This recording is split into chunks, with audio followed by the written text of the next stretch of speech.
AP సీఎంగా బాధ్యతలు చేపట్టాక చంద్రబాబు తొలిసారి పర్యటనకు పోలవరం వస్తున్నారు. ఈ సందర్భంగా పోలవరం ప్రాజెక్టు పనులపై తాజా నివేదికను అధికారులు సిద్ధం చేశారు. ఆ నివేదిక ఐ న్యూస్ ఎక్స్క్లూజివ్ గా సంపాదించింది. ఇరిగేషన్ ప్రాజెక్టు పనులతో పాటు నిర్వాసితుల R&R ప్యాకేజీ తదితర అంశాలపై మా ప్రతినిధి భార్గవ్ అందిస్తున్న ప్రత్యేక కథనాన్ని ఇప్పుడు చూద్దాం. జీవనాడిగా పోలవరం ప్రాజెక్టును పూర్తి చేయడమే ధ్యేయంగా 2014లో ఏర్పాటు చేసినటువంటి ప్రభుత్వ హయాంలో కూడా తీవ్రంగా కృషి చేసినటువంటి అప్పటి ముఖ్యమంత్రి నారా చంద్రబాబు నాయుడు ఇప్పుడు మరోసారి ఎన్డీఏ కూటమి ద్వారా ముఖ్యమంత్రి హోదా చేపట్టడంతో తొలిసారి ఈసారి పోలవరం ప్రాజెక్టుకు సోమవారం నాడు రాబోతున్నారు. అయితే రాష్ట్ర వ్యాప్తంగా క్షేత్రస్థాయిలో తన పర్యటనలు కూడా పోలవరం ప్రాజెక్టు పర్యటనతోనే చంద్రబాబు నాయుడు ప్రారంభించబోతున్నారు. దీంతో ప్రస్తుతం ఇప్పటి వరకు పోలవరం ప్రాజెక్టు అసలు ఎంతవరకు పూర్తయింది, ఇంకా ఎంతవరకు పూర్తవ్వాల్సి ఉంది, ఎప్పటిలోగా ఈ పనులు పూర్తవుతాయి అనేటువంటి ప్రశ్నలు రాష్ట్ర వ్యాప్తంగానే కాకుండా జాతీయ ప్రాజెక్టు కాబట్టి దేశవ్యాప్తంగా కూడా చర్చనీయాంశంగా మారిన పరిస్థితి ఉంది. ప్రస్తుతం మన ఐ న్యూస్ చేతిలో కూడా ఈ జాతీయ ప్రాజెక్టుకు సంబంధించి లేటెస్ట్ వర్క్ ప్రోగ్రెస్ రిపోర్ట్ కూడా మనకు దక్కిందని కూడా చెప్పుకోవచ్చు. ఇదే రిపోర్ట్ను రాష్ట్ర ప్రభుత్వానికి ముఖ్యమంత్రి చంద్రబాబుకు కూడా ఇరిగేషన్ అధికారులు పోలవరం ప్రాజెక్ట్ అథారిటీ అధికారులు కూడా అందజేయడం జరిగింది. మరి ఈ రిపోర్ట్ ఆధారంగా ఇప్పటి వరకు పోలవరం ప్రాజెక్టులో కేవలం 49.79% పనులు మాత్రమే పూర్తయినట్టు అధికారిక లెక్కలైతే చెబుతున్నాయి. గతంలో పోలవరం ప్రాజెక్టులో 70% పనులు పూర్తయ్యని కొంతమంది చెబితే కాదు 60% పూర్తయిందని మరికొంతమంది చెప్పారు. కానీ ఇప్పటి వరకు పోలవరం ప్రాజెక్టులో 49.79% పూర్తి పనులు అయితే జరిగినట్లు తెలుస్తోంది. మిగిలిన 50%కు పైగా పనులు చేయాల్సినటువంటి పరిస్థితి ఉందంటూ కూడా ఇరిగేషన్ అధికారులు ఈ రిపోర్టు ప్రకారం కూడా స్పష్టం చేసినటువంటి పరిస్థితి ఉంది. ఈ రిపోర్టు 31 మే నెల 2024 అంటే ఇటీవల గత నెల 31 వరకు కూడా ఉన్నటువంటి వాస్తవ లెక్కల ఆధారంగా చెబుతున్నటువంటి రిపోర్ట్ కూడా చెప్పుకోవచ్చు. అంటే ప్రాజెక్ట్ అంటే మొత్తం ఇరిగేషన్ ప్రాజెక్ట్ మాత్రమే కాకుండా అక్కడ ఉన్నటువంటి R&R నిర్వాసితులకు సంబంధించి పరిహారం కానీ పునరావాసం కానీ ఈ విధంగా పొలానికి పొలాన్ని వ్యవసాయం భూములకు సంబంధించి భూములు ఈ విధంగా అన్నీ కలిపి ప్రాజెక్టులో 49.79% పూర్తయినట్లు అధికారులు చెబుతున్నారు. ఇక ప్రాజెక్టులో ఉన్నటువంటి ఇతర పనులకు సంబంధించి అన్ని కూడా పక్కన పెడితే నిర్వాసితుల అంశం ఇక్కడ పెద్ద సమస్యగా మారింది. కాబట్టి ఈసారి రేపు రాబోతున్నటువంటి సీఎం చంద్రబాబు నాయుడు పోలవరం నిర్వాసితులపై ప్రధాన దృష్టి సారించబోతున్నారని కూడా చెప్పుకోవచ్చు. మొత్తం 1,60,000 ఎకరాల భూమి ఈ ప్రాజెక్టుకు అవసరం కావాల్సి ఉండగా ఇప్పటి వరకు కేవలం 1,12,000 ఎకరాల వరకు మాత్రమే భూమి సేకరణ చేయడం జరిగింది. దాదాపు 53,000 ఎకరాల వరకు కూడా భూసేకరణ చేయాల్సినటువంటి పరిస్థితి కూడా ఉంది. అలాగే 1,06,000 కుటుంబాలకు సంబంధించి R&R ప్యాకేజీ కానీ పునరావాసం కానీ పరిహారం కానీ అందించాల్సినటువంటి పరిస్థితి ఉండగా ఇప్పటి వరకు కేవలం 12,000 కుటుంబాలకు మాత్రమే పరిహారాన్ని అందించారు. ఇంకా 90,000 కుటుంబాలకు పైగా ఈ R&R ప్యాకేజీను అమలు చేయాల్సినటువంటి పరిస్థితి ఉన్నట్లు ప్రస్తుతం వాస్తవ లెక్కల ఆధారంగా తెలుస్తుంది. అలాగే ఇరిగేషన్ ప్రాజెక్టుకు సంబంధించి కనుక మనం చూసుకుంటే కనుక ఇరిగేషన్ ప్రాజెక్టులో పెద్ద ఎత్తున కూడా వారు ఇచ్చినటువంటి రిపోర్ట్ ఆధారంగా అంటే మొత్తం 150 అడుగుల మేర నీటిని నిల్వ చేయాల్సినటువంటి ఈ పోలవరం ప్రాజెక్టులో గోదావరి కాల్వకు కుడివైపున నిర్మిస్తున్నటువంటి ఇరిగేషన్ స్పిల్వే డ్యామ్ ఏదైతే ఉందో స్పిల్వే డ్యామ్ కానీ రేడియల్ గేట్లు కానీ ఇప్పటివరకు మొత్తం కూడా పూర్తయినటువంటి పరిస్థితి కూడా ఉంది.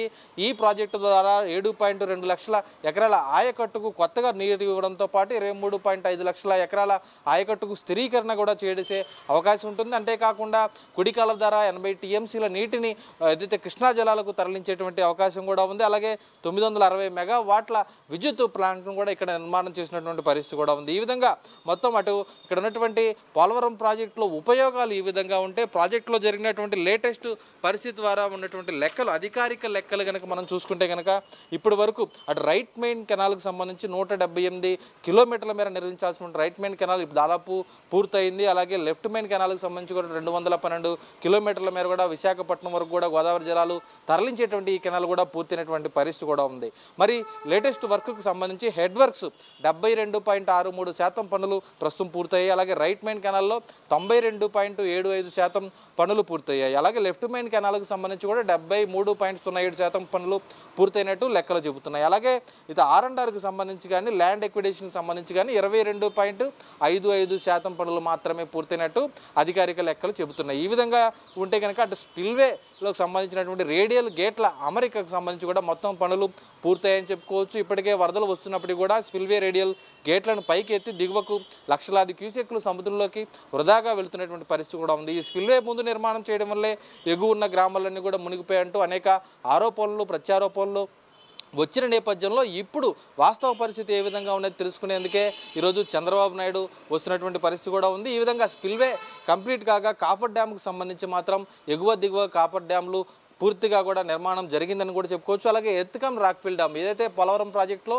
కీలక నిర్మాణం, ఇది గోదావరి ప్రవాహానికి అడ్డుకట్టగా ఒక కొండలాగా నిర్మించేటువంటి ఈ ఎర్త్కమ్ రాక్ఫిల్ డ్యామ్, ఈసీఆర్ఎఫ్ డ్యామ్, ఈ నిర్మాణానికి సంబంధించి అడుగున పునాదిగా నిర్మించేటువంటి డయాఫ్రమ్ వాల్ అనేది కూడా నిర్మాణం పూర్తయింది. అయితే నిర్మాణం సంబంధించి వరదల నేపథ్యంలో డయాఫ్రమ్ వాల్ దెబ్బతింది అనేటువంటి పరిశోధనల తర్వాత దానికి సంబంధించి ఏ విధమైనటువంటి మరమ్మతులు చేయాలా, పునర్నిర్మించాలనేది కూడా చంద్రబాబు నాయుడు ఈ సమీక్ష అనంతరం కూడా ఒక ప్రకటన కూడా చేయబోతున్నట్లు తెలుస్తుంది. ఈ ఎర్త్కమ్ రాక్ఫిల్ డ్యామ్కి సంబంధించి డయాఫ్రమ్ వాల్ మీద కంప్లీట్ కాగా సోర్స్ ట్రీట్మెంట్ వర్క్ అనేది కూడా ఇంకా జరుగుతున్నటువంటి పరిస్థితి కూడా ఉంది. అలాగే ఇక్కడ ఉన్నటువంటి గ్యాప్స్ ఏవైతే ఉన్నాయో, గ్యాప్ 1 కానీ, గ్యాప్ 2 కానీ, గ్యాప్ 3 కానీ, ఈ గ్యాప్స్లో కూడా అయితే అక్కడ ఉన్నటువంటి నేలను మొత్తం కూడా చదును చేయడం కానీ లేదంటే బలపరచడం కానీ వంటి పనులు కూడా ఇంకా జరుగుతున్నటువంటి పరిస్థితి ఉంది. కాంక్రీట్ డ్యామ్కు సంబంధించి మాత్రం పనులు పూర్తయ్యాయనేది కూడా నివేదిక ద్వారా తెలియజేసుకోవచ్చు. అలాగే స్పిల్ ఛానల్కు సంబంధించి కేవలం 88% పనులు కూడా పూర్తయ్యాయి. ఈ విధంగా రిపోర్ట్లో ఉంటే కనుక మిగిలిన పనులకు సంబంధించి కూడా చూసుకుంటే అప్రోచ్ ఛానల్లో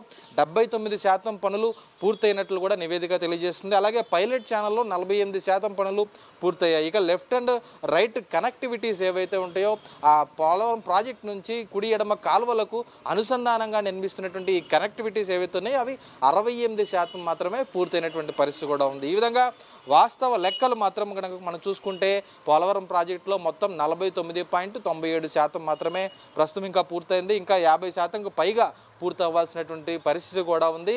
దీనికి సంబంధించి చంద్రబాబు నాయుడు సోమవారం పోలవరం విచ్చేసి ఇక్కడ ఇరిగేషన్ అధికారులు, పోలవరం ప్రాజెక్టు అధికారులతో పాటు ఇంజనీరింగ్ సంస్థతో కూడా సమీక్ష నిర్వహించి అనంతరం ఎంతకాలంలో ఈ పోలవరం ప్రాజెక్టు పూర్తవుతుంది అనేటువంటి ఒక నివేదిక కూడా ఇవ్వబోతున్నారు. అలాగే కేంద్రం నుంచి రావాల్సినటువంటి నిధులకు సంబంధించి కూడా మనం చూసుకుంటే గతంలో 47,725 కోట్ల రూపాయల వరకు కూడా ఈ పోలవరం ప్రాజెక్టుకు అవసరం అవుతాయి అంటూ కూడా రివైజ్డ్ కాస్ట్ కమిటీ అనేది 2017-18 లెక్కల ప్రకారం కూడా మనకు తెలుస్తుంది. అయితే ఇదంతా కూడా జాతీయ హోదా ప్రకటించేటప్పుడు ఉన్నటువంటి వ్యయానికి సంబంధించి 29,000 కోట్లు మాత్రమే తాము ఇస్తామంటూ కూడా కేంద్రం దోబూచులాట అనేది కూడా గత 5 ఏళ్లుగా కూడా జరుగుతున్నటువంటి పరిస్థితి ఉంది. మరి ఈసారి ఎన్డీఏ భాగస్వామ్యంతో చంద్రబాబు ముందుకు వెళ్తున్నారు కాబట్టి ఆ 47,000 కోట్ల రూపాయలను కూడా పోలవరం ప్రాజెక్టుకు తీసుకువస్తారా లేదనేది కూడా ప్రశ్నార్థకంగా మారినటువంటి పరిస్థితి కూడా ఉంది. మనం చూసుకుంటే ఇప్పటి వరకు పోలవరం ప్రాజెక్టుకు సంబంధించి మొత్తం 21,492 కోట్ల రూపాయలు ఖర్చు చేయగా జాతీయ ప్రాజెక్టుకు ప్రకటించక ముందు అంటే రాష్ట్ర విభజన జరగక ముందు 2014 ముందు 4,730 కోట్ల రూపాయలు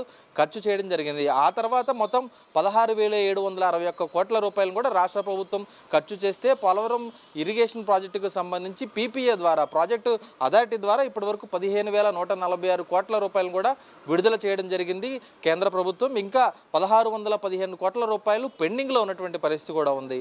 వాస్తవ లెక్కలు ఈ విధంగా ఉన్నాయి. మరి ఈ లెక్కల ప్రకారం ఈ నివేదిక ఆధారంగా కూడా చంద్రబాబు నాయుడు రేపు సోమవారం పోలవరం ప్రాజెక్టుకు విచ్చేసి అక్కడ క్షేత్రస్థాయిలో పరిశీలన చేసి ఎప్పటిలోగా పూర్తవుతుంది అనేది, అలాగే ఇంకా కేంద్రం నుంచి ఏ విధంగా నిధులు తీసుకువస్తారనేది కూడా ఒక స్పష్టత తీసుకొచ్చేటువంటి పరిస్థితి ఉంది. ఈ చంద్రబాబు పర్యటనలోని ఇరిగేషన్ అధికారులతో పాటు నూతనంగా జలవనరుల శాఖ మంత్రిగా కూడా బాధ్యతలు చేపట్టినటువంటి పాలకొల్లు ఎమ్మెల్యే నిమ్మల రామానాయుడు గారిని, అటు వ్యవసాయ శాఖ మంత్రి కానీ ఇతర అధికారులు, ప్రజాప్రతినిధులు కూడా హాజరుగా పోతున్నారు. పూర్తిగా ఇక్కడి నుంచి పోలవరం ప్రాజెక్టు పరుగులు పెడుతుంది నిర్మాణంలో అంటూ కూడా అటు ఒక సంకేతాన్ని ఇచ్చే విధంగా చంద్రబాబు నాయుడు పర్యటన అయితే మొత్తానికి ఉండబోతుందని చెప్పుకునేటువంటి పరిస్థితులు అయితే ఇక్కడ కనిపిస్తున్నాయి. ఇది పోలవరం ప్రాజెక్టులో తాజా అప్డేట్.